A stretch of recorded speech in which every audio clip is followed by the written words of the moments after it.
Hi, today I'm for the new REALME 9 Pro Plus and I'll show you how to edit notification panel shortcuts on this device.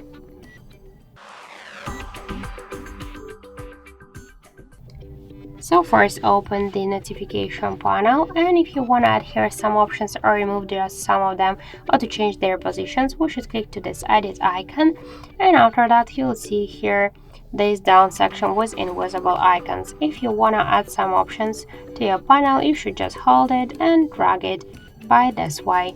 To remove some of these options to your panel, you should just by the same way hold the icon and drag it.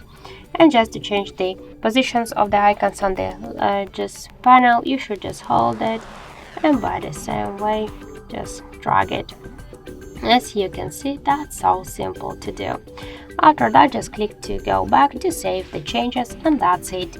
So thank you for watching, and if you find this video helpful, don't forget to leave a like, comment and to subscribe our channel.